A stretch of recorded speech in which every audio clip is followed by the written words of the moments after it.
Hey guys, it's Eric here at Farpoint Mowers and More. Restorations, modifications, and upgrades to the mutt continue to take place. Today, I am going to turn this pile of scrap wood into a truck bed for the mutt. What I've got here, in no particular order, is a couple of pieces left over from other projects, cull wood. This side's one side's rough, one side's smooth. I don't know if I trimmed the board down. I'm not even sure what happened there. Then I've got these two. I remember feeling the pain when I made these two cuts. This one and this one are 2x4 studs, and I cut them to the wrong size on a previous project. I totally screwed it up, and I didn't realize until I installed it. So there's a couple screw holes in those, but today I get to use those, and that'll be really nice that I can use those up without wasting them. Lastly, I got this like half piece of decking board. Little thicker but decking board. It is pressure treated, not a lot of it, but see what we can do with that. And then the actual reason I decided to do this, you can see this right here. This is a small pallet that I got when I ordered something. I'm not even sure what I purchased that this came with, but my idea here is that this will be the bottom of the bed. And these pieces here and here, this and this, I'm going to knock these loose and attach them on the ends. So we have a 2x4 on each end there. I'll have one bias here and here. And then I will use these smaller pieces of scrap to fill in, because I don't want, I don't want to have screws or nails or something fall out of that while I'm transporting stuff. So I want to make sure that is, I want water to get through it, but that's all I want to get through it. So let us do this. Normally I do the work in here, but it is a really nice day.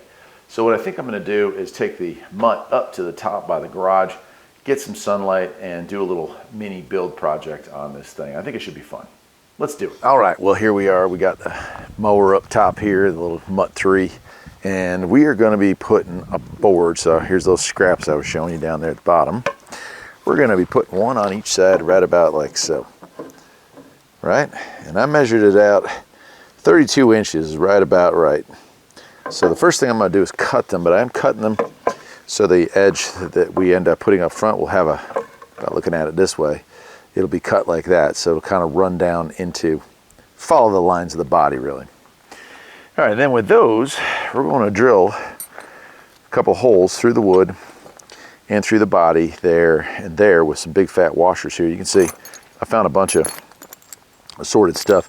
It's funny, like, and I'll make a video on this. Here's a drawer that I was rooting through to find these.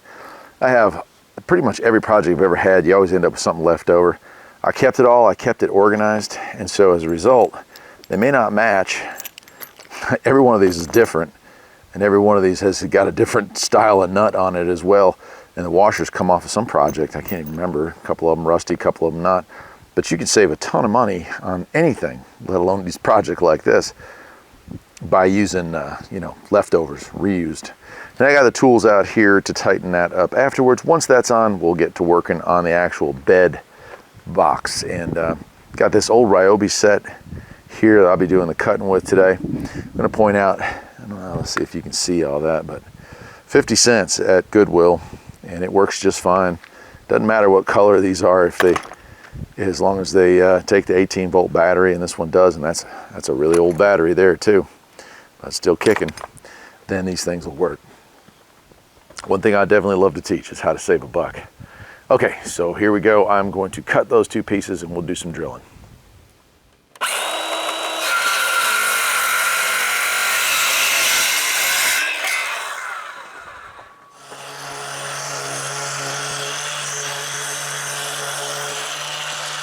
So we got the two pieces cut. They're about the same. And we're going to attach them like so. And I think I'm going to use the bolt right here and here to line up the front here, just to get those measurements. I don't care if they're exact, but close is pretty nice, huh?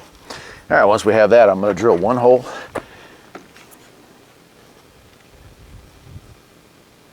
Right about here. We want one towards the front and the other one towards the rear to distribute the weight. All right, with that front one, I can pick any of these. I've got a big washer on the front, so that is what I'm going to stuff through here. Okay. She just barely reaches, but she reaches. And then I got a smaller washer and my nut here that I'm going to install. All right, then I'll tighten both those up and I'll do the other side. All right, as you can see, we've got these two attached, and may not look quite right just yet, but wait, you have to see the vision. And so now, and you would also think, well, if I put a bunch of weight in here, this tractor will tip up. That's not the case. Most of the weight of a tractor is actually in the front with the engine, and I'm going to be putting a special brush bar, a bumper bar on the front of this that can also double as a weight. If I were going to carry something super heavy back here, I can do that. That being said, on the last version of a mutt that I built, when I built a bed like this, which was a dump bed, it actually was on hinges, I was able to put the entire weight of a railroad tie on it and move that all the way from the bottom property up to the top. So pretty cool. All right, next up, we're going to be moving on to this free pallet I had here with the little scraps. My initial plan is to pop both those pieces out and use them as bracing on the side. And then I've got these scraps we'll cut to fill in the gaps between the boards. Let's do it.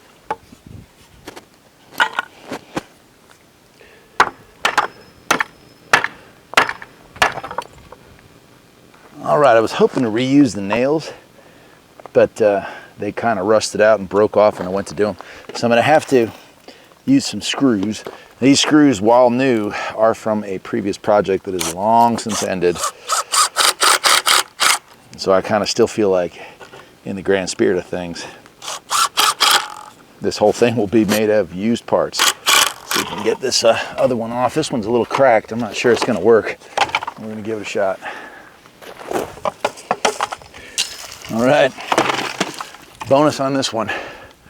We still have a little bit of our nails left, so I'll go ahead and reuse those and put the one screw in there that it needs. See, right about there.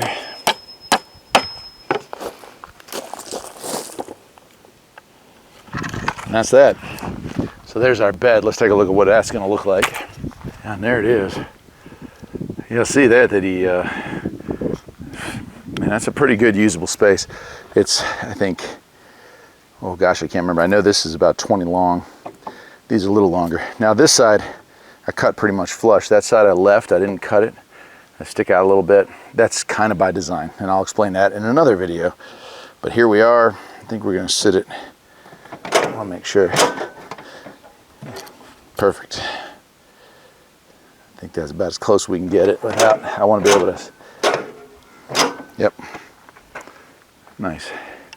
Okay, well, we're going to work on those slats here. I'm not going to film that, but we'll get that done and screw it on, and that's pretty much it. This is not a difficult build project. My wife says I should patent this design and sell it for all the different makes and models. Let me know if this is something you would buy for me, pre-cut and ready to be assembled. And that's about it. So come take a closer look here. So I actually had to bust loose most of those bottom planks and move them forward.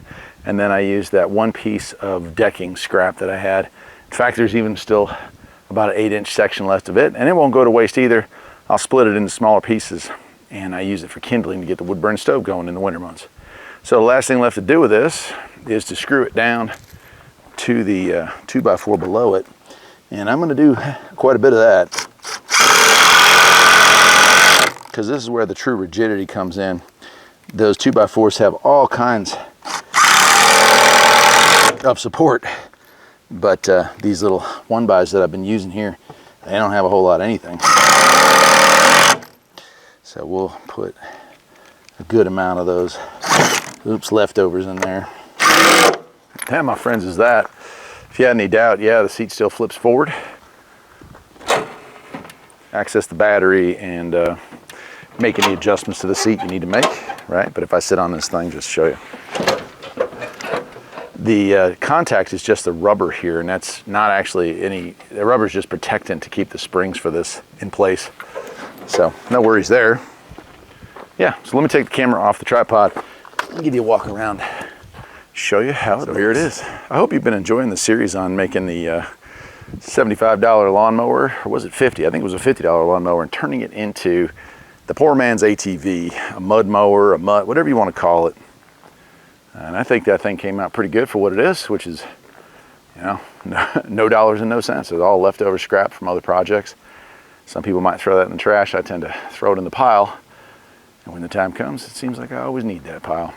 Now, I won't show it today, but it is warm enough, so I might actually do this. Probably gonna paint that just to give it a little bit of waterproofing.